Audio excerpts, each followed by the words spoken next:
I recount this story purely in the hopes that hereafter my soul will be freed of its dark and heavy burden.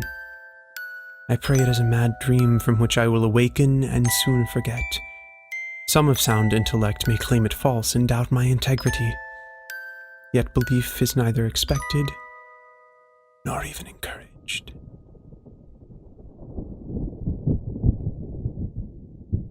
Had you asked me 1 year before if I was the sort of man to rob a grave, I would have thought you mad.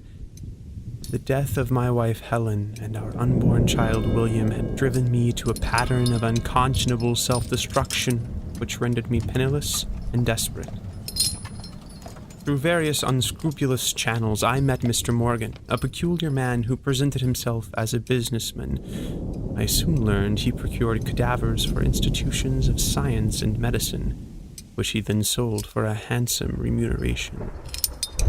He described a new family plot on a cemetery at the edge of town where a fresh body had found its final resting place just the day before.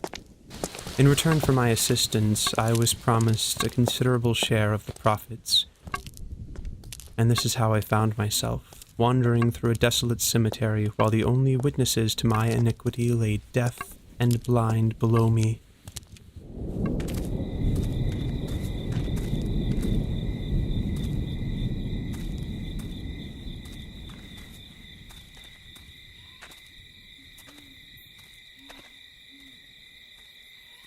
Lady Rowena.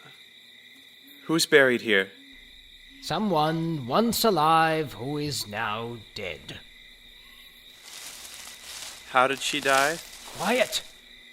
Do you wish to wake the entire town? Sorry. How did she die? It is uncertain.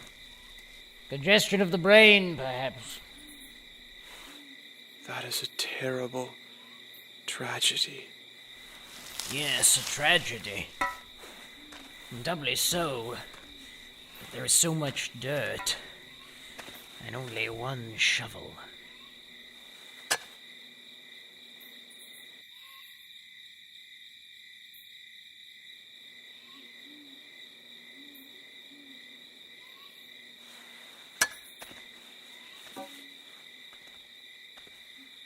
Don't worry. The grave is shallow.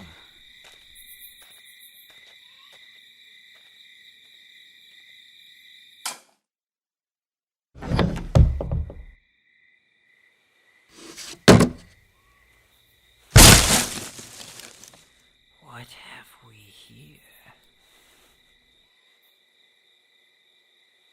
I struggled for breath.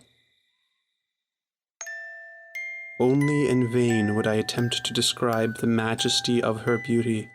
Simply, it was a face unrivaled by any other maiden. Every scrutiny by my eyes revealed only more perfection. Despite her condition, she appeared merely to be in a state of repose, as if she might awaken at any moment and acknowledge my presence. With little effort, she would step out of the quietness and make her way toward me, and from her sweet mouth the essence of her divine beauty would pour.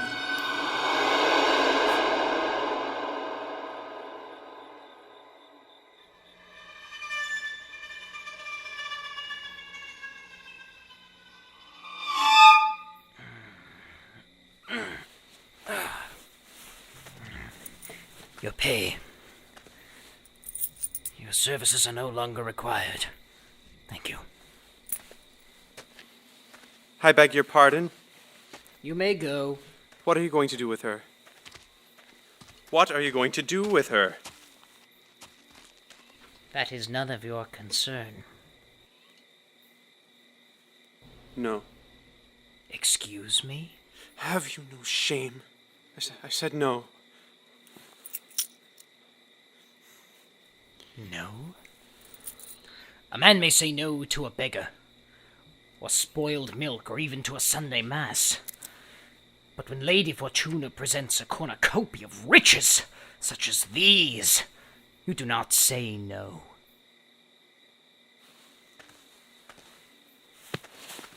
If you cannot navigate these currents and eddies of right and wrong through which I seem to find smooth sailing, then leave and we will have no quarrel.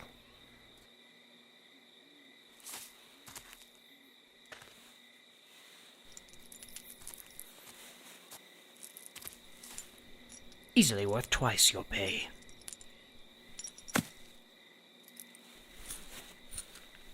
Your work is done, and you may go, but accost me again, and you will join her. Men of sounder mind than I would call me insane, and perhaps I would believe them, for what I saw next must have been a deceit of my own senses. For the radiant ruby lips of Lady Rowena seemed to cry out in desperation.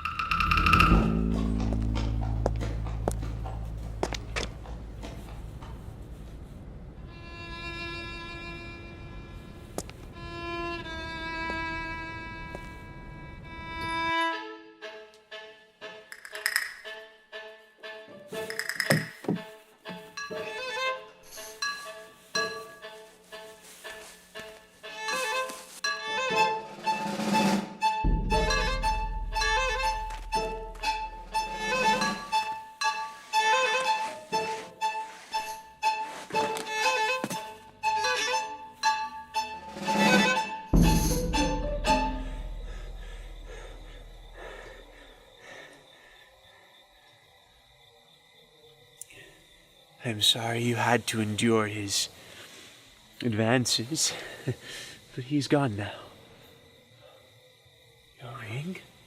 Oh, it is beautiful. You wish me to take it, but I couldn't.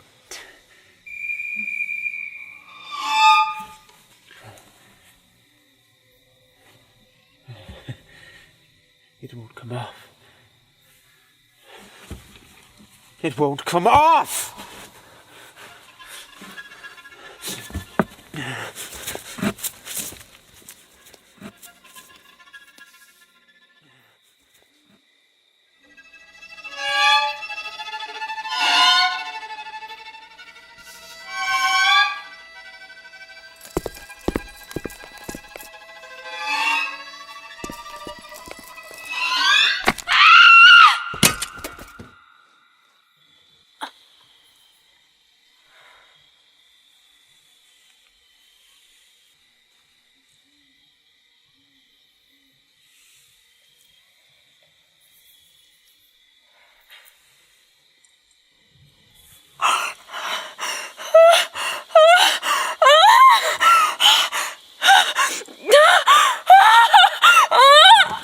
You, stay as you are.